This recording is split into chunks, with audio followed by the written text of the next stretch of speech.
한 청년 변호사가 아무도 쳐다보지 않던 이방인의 절단사고로 잃어버린 손을 기꺼이 맞잡았습니다. 바로 인권 변호사 시절의 이재명 대통령과 강제 추방 위기에 놓였던 필리핀 노동자 아리엘의 이야기입니다. 왜 변두리 법정에서 울려 퍼진 이 작고 따뜻한 승리가 훗날 대한민국 경제 전체를 지탱하는 가장 거대한 생존의 뼈대가 되었을까요? 1993년 일하다 다치면 쓰레기처럼 버려지던 야만의 시간은 한 세대 남짓 흘러 완전히 뒤집혔습니다. 이제는 그들의 땀방울이 없다면 서울시 면적을 수십 번 포갠 듯한 크기의 전국 공장과 농지가 단 하루도 버티지 못하고 멈춰버리는 냉정한 현실이 되었습니다. 한 이방인을 향했던 그 헌신적인 변론이 돌고 돌아 2026년 우리들의 평범한 일상에 불러온 거대한 구조적 나비 효과, 지금부터 차근차근 함께 알아보도록 하겠습니다. 1993년 겨울, 경부선 축을 따라 늘어선 수도권 외곽공단의 불빛은 밤새 꺼지지 않았습니다. 하지만 기계음이 요동치는 그 불빛 아래 사람들의 얼굴은 이미 달라져 있었습니다. 영남과 호남에서 상경한 청년들이 떠난 낡고 위험한 작업장, 그 빈자리를 서서히 채우기 시작한 건 코리안 드림을 품고 국경을 넘어온 낯선 이방인들이었습니다. 한국 경제를 밀어올리는 밑바닥 엔진의 교체가 조용히 진행되던 이 무렵, 33살의 필리핀 청년 아리엘 씨 역시 그 매캐한 공장지대 한가운데 서 있었습니다. 당시 대한민국의 산업 시계는 오직 생산 속도에만 맞춰져 있었습니다. 이국 땅에서 온 노동자가 육중한 프레스 기계에 돌이킬 수 없는 상해를 입어도 돌아오는 것은 따뜻한 치료가 아니라 차가운 추방 명령뿐이었습니다. 일하다 다치면 보상 한 푼 없이 비행기에 태워 쫓아내던 철저히 소모품으로 취급받던 야만의 시대가 바로 그때였죠.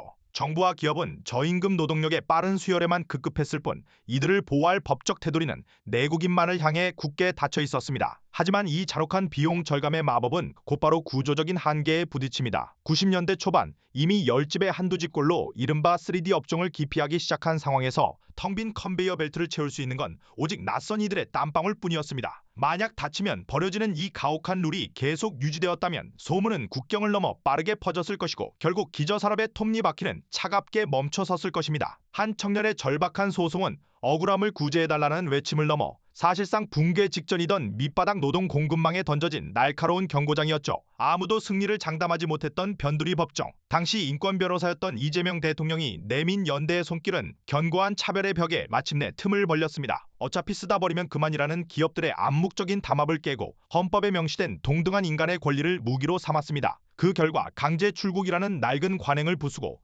이방인에게도 보상과 치료를 제공해야 한다는 제도의 뼈대를 끌어낸 것입니다. 표면적으로는 약자를 향한 따뜻한 인권의 승리였습니다. 하지만 이 판결이 내려진 법정 밖에서는 훨씬 더 거대하고 물리적인 토대의 변화가 조용히 박동하고 있었습니다. 1990년대 초반 한반도의 지도는 거대한 인구의 소용돌이를 겪고 있었습니다. 영남과 충청권의 농어촌을 떠난 청년들은 거침없이 수도권을 향해 북상했습니다. 경부선 축을 타고 올라온 인파는 더 이상 매연 가득한 공장지대에 머물려 하지 않았습니다. 서울의 25개 자치구를 중심으로 팽창한 상업지구와 쾌적한 화이트칼라 일자리가 이들을 블랙홀처럼 빨아들였기 때문입니다. 도시의 외형은 눈부시게 팽창했지만 정작 국가 경제의 가장 아래쪽 토대를 떠받치고 있던 밑바닥 노동의 지형도는 급격히 기울어지며 텅 비어가고 있었습니다. 화려한 쇼윈도 아래 보이지 않는 지하실의 기둥이 사가가던 시점입니다. 물리적인 인구 구조와 교육 수준 자체도 변곡점을 돌았습니다. 대학 진학률이 가파르게 치솟으면서 주물 공장의 뜨거운 용광로나 피혁 단지의 독한 화학약품 냄새를 묵묵히 견뎌낼 내국인 청년의 공급은 사실상 끊어졌습니다. 수도권 외곽의 거대한 산업단지들에서는 100명의 일자리를 열어두어도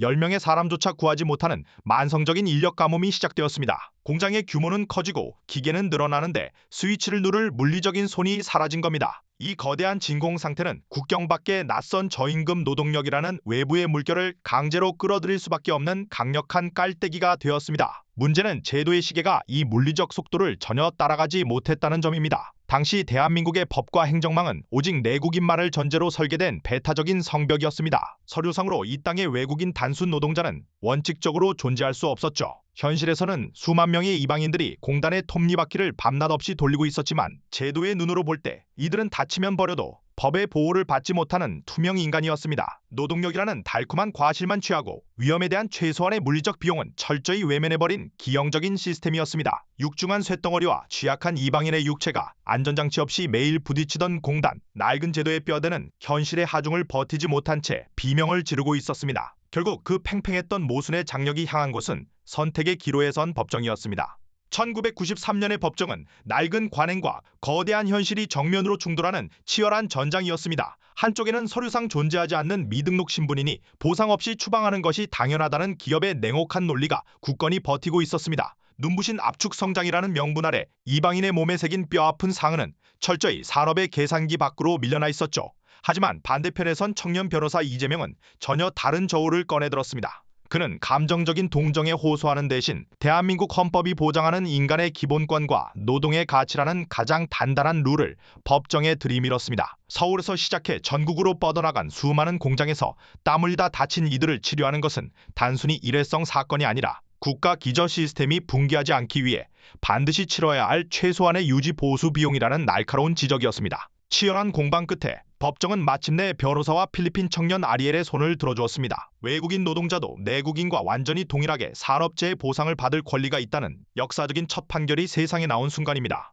이 결정의 순간은 단순히 이방인 한 명에게 치료비를 쥐어준 일회성 사건이 아니었습니다. 무법지대처럼 캄캄하게 방치되어 있던 밑바닥 노동시장에 비로소 최소한의 안전 펜스가 세워졌음을 알리는 거대한 신호탄이었죠. 만약 이 선택의 갈림길에서 법정이 과거의 낡은 관행대로 강제 추방을 용인했다면 결과는 참혹했을 것입니다. 한국은 일하다 다치면 버려지는 야만적인 국가라는 꼬리표를 단 채 아시아의 노동 공급망에서 철저히 고립되었을 테니까요. 이 사법적 결단은 멈춰가던 공단에 다시 불을 지폈습니다. 최소한의 룰이 생겼다는 안도감은 국경을 넘어 빠르게 타전되었고 100명의 일자리에 10명도 오지 않아 텅 비어가던 위험한 공장의 빈자리는 끊임없이 유입되는 새로운 이방인들로 촘촘히 채워졌습니다. 약자를 지키려 했던 도덕적 변론이 역설적이게도 한국 기저산업의 톱니바퀴가 부서지지 않게 막아준 가장 완벽한 엔진오일로 작동한 셈입니다. 이렇게 제도의 빗장이 풀리고 거대한 노동의 수혈이 본격화되자 대한민국의 산업 지도는 다시 한번 맹렬한 속도로 팽창하기 시작합니다. 1993년의 판결은 단순한 법적 잣대를 넘어 한국이라는 거대한 공장의 출입문을 전 세계로 활짝 열어젖힌 마스터키가 되었습니다. 최소한 다치면 치료는 해준다는 이 건조한 팩트는 국경 너머로 빠르게 퍼져나갔고 아시아 전역의 젊은 노동력들이 코리안 드림을 안고 끊임없이 쏟아져 들어오기 시작했습니다. 안산과 시흥을 가로지르는 수도권 외곽의 거대한 공단 벨트는 매일 밤 붉은 쇳물을 뿜어내며 맹렬하게 돌아갔습니다. 내국인 청년들이 기피하며 텅 비어있던 낡고 위험한 작업대 앞은 피부색과 언어가 다른 새로운 얼굴들로 촘촘하게 채워졌습니다. 서울 여의도 면적의 수십 배에 달하는 거대한 국가기저 산업의 뼈대가 온전히 이 낯선 이방인들의 근육과 땀방울 위에서 다시 세워지는 극적인 팽창의 순간이었습니다. 변화의 속도와 규모는 폭발적이었습니다. 불과 한 세대 남짓한 시간 동안 척박한 공장에 머물던 외국인 노동자의 숫자는 서울의 거대한 자치구 몇 개를 합친 규모에 육박하는 수백만 명 단위로 급증했습니다.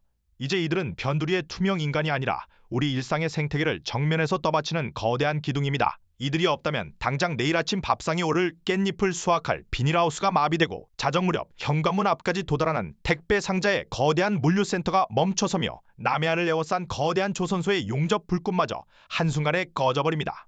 가장 밑바닥 공정에서 이들이 단 몇 명만 빠져도 산업 생태계 전체가 무너져 내리는 아슬아슬한 젠가 게임 같은 구조 속에서 이방인들은 가장 무겁고 굳은 하중을 묵묵히 견뎌내는 한국 경제의 핵심 톱니바퀴로 자리 잡았습니다. 이 흔들림 없는 기반이 있었기에 대한민국은 IT 강국이라는 화려한 마천루를 거침없이 쌓아올릴 수 있었던 것이죠. 하지만 화려한 압축 성장의 뒷면에는 언젠가나 가혹하고 차가운 청구서가 따라붙기 마련입니다. 낯선 이들의 노동력이라는 값싼 연료를 태워 기계는 다시 힘차게 돌아갔고 국가의 수출 지표는 매년 새로운 기록을 경신했습니다. 그러나 그 눈부신 숫자와 조명 밖으로 밀려난 사람들의 희생, 그리고 땜질식 처방으로 버텨온 제도의 모순은 철저히 장부에서 지워진 채 켜켜이 쌓여가고 있었습니다. 생산벨트의 쾌속 질주가 최고조에 달하던 바로 그 시점, 경제의 밑동에서는 서서히 서늘하고 치명적인 균열의 조짐이 자라나기 시작했습니다. 1993년의 판결은 멈춰가던 심장을 다시 뛰게 한 극약 처방이었지만 결코 만병통치약은 아니었습니다. 낯선 이방인들의 값싼 땀방울이 끊임없이 밀려들자 한국 사회는 가장 시급했던 근본적인 체질 개선을 조용히 미루기 시작했습니다. 위험하고 열악한 노동 환경을 혁신하거나 정당한 임금을 지불하는 대신 그 고통을 국경 밖의 약자들에게 외주화하는 가장 쉽고 달콤한 길을 택한 것입니다. 한 세대 남짓한 시간 동안 국가 경제의 덩치는 걷잡을 수 없이 커졌지만 그 거대한 성을 떠받치는 밑바닥의 룰은 여전히 임시방편의 땜질식 처방에 머물러 있었습니다. 가장 뼈아픈 청구서는 보이지 않는 곳에서 쌓여갔습니다. 산재 보상이라는 최소한의 안전망은 생겼지만 이방인들의 일상은 여전히 한국 사회의 가장 취약한 변두리에 방치되었습니다. 한겨울 난방조차 제대로 되지 않는 농촌의 가건물 숙소, 사업장 이동의 자유가 묶인 채 감내해야 하는 차별의 굴레들이 그 씁쓸한 증거입니다. 우리 사회의 인권과 노동권은 마치 한 올로 짜인 털실 스웨터와 같습니다. 가장자리인 약자의 권리가 툭툭 끊어지고 풀려버리면 결국 그 스웨터를 입고 있는 우리 공동체의 평범한 일상마저 차갑게 해체될 수밖에 없습니다. 이방인들의 고통을 방관하는 사이 그 열악한 노동 기준은 부메랑이 되어 결국 내국인 소외계층의 일자리 질까지 함께 끌어내리는 치명적인 악순환을 낳았습니다. 왜 우리는 그때 이 낡은 구조를 고치지 못했을까요? 당장 눈앞에 기계를 돌리고 수출 컨테이너를 채우는 화려한 성장의 숫자에 중독되어 구조적 균열이라는 진짜 비용을 장부에서 지워버렸기 때문입니다. 끝없이 공급되는 값싼 노동력이라는 마취제에 취해 산업구조를 고도화할 혁신의 골든타임을 흘려보낸 셈입니다. 결국 이방인의 땀으로 간신히 버텨온 이 위태로운 불균형은 현재 대한민국이 마주한 인구 절벽이라는 거대한 해일 앞에서 더 이상 작동하지 않는 낡은 공식이 되었습니다. 이제 우리는 외부의 충격이 아닌 구조의 내부에서부터 시작된 낯선 균열의 징후들을 확인해야 할 시간입니다.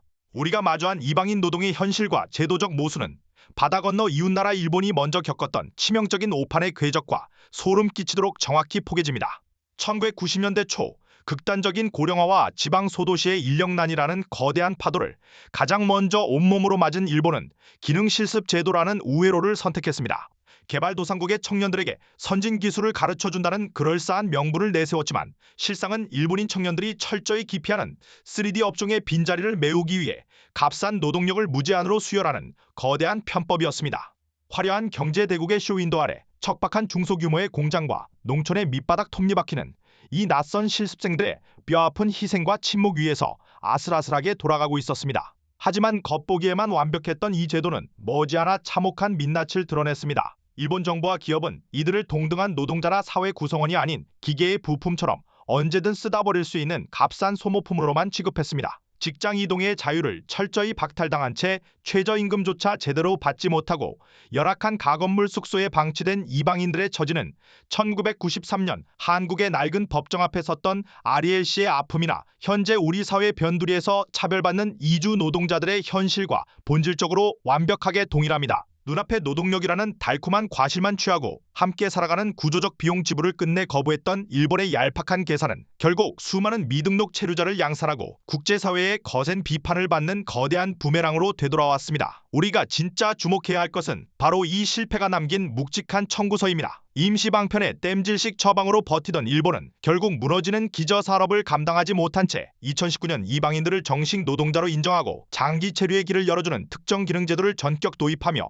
백기를 들었습니다. 필요할 때만 싸게 쓰고 돌려보내겠다는 실효성 없는 망상은 국가 경제를 유지하는 데 아무런 도움이 되지 않는다는 뼈아픈 팩트를 뒤늦게 인정한 것입니다. 우리는 이미 똑같은 함정에 빠져 막대한 대가를 치른 일본의 실패를 눈앞에 두고도 여전히 이들을 한시적인 땜질용 노동력으로 치부하는 낡은 관성에 매몰되어 있습니다. 인구 절벽이라는 피할 수 없는 해일 앞에서 이 낡은 구조를 방치하는 것은 국가의 생존을 건 무모한 도박일 뿐입니다. 이제 우리는 바다 건너의 거대한 오답노트를 덮고 완전히 새로운 해법을 모색해야 할 변곡점에 서 있습니다.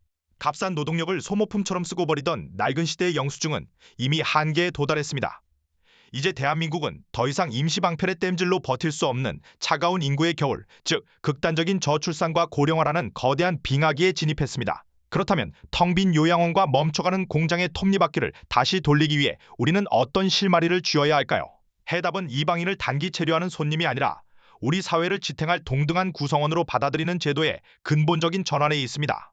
최근 논의의 수면 위로 떠오른 이민청 신설이나 사업장 이동을 극도로 제한하던 기존 고용 허가제의 족쇄를 푸는 논의들은 바로 이 절박한 생존의 위기감에서 출발한 변화의 조짐입니다. 단순히 숫자를 채우는 정책을 넘어 이들이 우리 공동체에 안전하게 뿌리내릴 수 있는 물리적 토양을 만드는 것이 변화의 핵심입니다. 우리는 흔히 이주 노동자들에게 정주권과 동등한 권리를 부여하는 것을 내국인의 파일을 내어주는 손해라고 착각합니다. 하지만 경제지표와 데이터가 가리키는 팩트는 정반대입니다. 숙련된 이방인 노동자들이 안정적으로 머물며 세금을 내고 지역사회의 소비 주체로 편입될 때 비로소 무너져가는 지방 소도시의 상권이 살아나고 국가의 세수가 유지되는 거대한 선순환이 궤도에 오릅니다. 이들을 투명인간 취급하며 변두리로 밀어냈던 과거의 비용이 훨씬 더 치명적이라는 사실을 뒤늦게 깨닫기 시작한 것입니다. 이제 제도의 뼈대는 배제가 아닌 통합을 향해 그 방향을 틀고 있습니다. 이 거대한 전환의 기로에서 우리는 시대를 관통하는 묵직한 거울을 하나 마주하게 됩니다. 1960년대 가난을 벗어나기 위해 낯선 유럽 땅으로 떠났던 파독 광부와 간호사들의 땀밴 거칠었던 손, 그리고 반세기가 지난 지금 2026년 대한민국의 척박한 농촌 비닐하우스와 도심 외곽의 요양원에서 우리 부모님의 식사와 돌봄을 묵묵히 책임지는 이주 노동자들의 손, 이 두 가지 풍경은 결코 다른 궤적에 놓여 있지 않습니다. 우리 부모 세대가 낯선 타국에서 흘렸던 그 땀방울과 오늘날 한국 사회의 밑바닥을 지탱하는 이방인들의 땀방울은 시대를 뛰어넘어 우리의 평범한 일상을 지켜내는 보이지 않는 릴레이 바통처럼 단단하게 이어져 있습니다. 1993년에 작은 판결이 열어젖힌 문을 지나 이제 우리는 이 바통을 쥐고 공존이라는 새로운 트랙 위를 달려야 할 순간을 맞이했습니다. 1993년의 낡은 법정에서 시작된 변화는 한 필리핀 청년의 눈물을 닦아주는 데 그치지 않았습니다. 그것은 붕괴 직전이던 대한민국 기저산업의 골조를 다시 세우고 화려한 압축 성장의 톱니바퀴가 멈추지 않도록 지탱해준 가장 결정적인 구조적 안전장치였습니다. 청년 아리엘과 이재명 변호사가 맞잡았던 온기 어린 손은 단순히 쓰다 버리던 야만의 시대를 끝낸 도덕적 승리를 넘어 국경을 넘어온 수많은 이방인들이 이 땅의 가장 무거운 하중을 기꺼이 버티게 만든 거대한 생존의 계약이었습니다. 33년 남짓한 시간이 흐른 2026년 오늘 대한민국의 지형도는 다시 한번 벼랑 끝에 서 있습니다. 우리는 텅 빈 요양원과 일손이 마른 비닐하우스, 그리고 기계음이 잦아드는 지방공단이라는 서늘한 현실을 마주하고 있죠. 한때 낯선 이방인들의 값싼 땀방울을 소모품처럼 태우며 근본적인 체질 개선을 위해했던 낡은 계산식은 이제 완벽하게 시효를 다했습니다. 우리 부모 세대가 이영만리 타국에서 광부와 간호사로 일하며 흘렸던 땀방울을 지켜주었던 낯선 이들의 연대처럼 이제는 우리가 이 땅을 버텨내는 새로운 이웃들에게 그 보이지 않는 릴레이 바통을 온전히 쥐어주어야 할 차례에 도달했습니다. 숫자의 성장에 취해 가장자리의 고통을 철저히 외주화했던 뼈아픈 과거는 이제 우리에게 아주 명확하고도 차가운 영수증을 청구하고 있습니다. 제도의 성벽을 높이고 배타적인 시선으로 약자를 밖으로 밀어내는 것은 결국 거대한 생태계를 유지하는 핵심 뼈들을 스스로 무너뜨리는 지름길이라는 구조적 팩트입니다. 멈춰가는 심장을 다시 뛰게 만들었던 1993년 법정의 서늘한 결단처럼 이제는 낡고 금이 간 과거의 시스템을 완전히 허물고 공존이라는 새로운 규칙을 써 내려가야만 합니다. 타인의 존엄을 지키는 단단한 제도는 결국 나 자신의 평범한 일상과 국가 경제의 생존을 지켜내는 가장 이기적이고도 완벽한 보호막입니다. 낡은 제도에 갇혀 이방인들을 계속해서 사회의 변두리로 밀어내고 땜질식 처방에만 매달린다면 인구 절벽이라는 거대한 해일 속에서 대한민국이라는 젠가탑은 가장 먼저 밑동부터 붕괴할 것입니다. 그렇다면 오늘 여러분의 밥상과 일상을 묵묵히 책임지고 있는 우리 곁에 수많은 낯선 이웃들에게 우리는 과연 어떤 정당한 자리를 내어줘야 할까요? 오늘 영상이 유익하고 재밌으셨다면 구독과 좋아요 부탁드리겠습니다. 영상 제작에 큰 힘이 됩니다. 다음 영상에서 뵙겠습니다.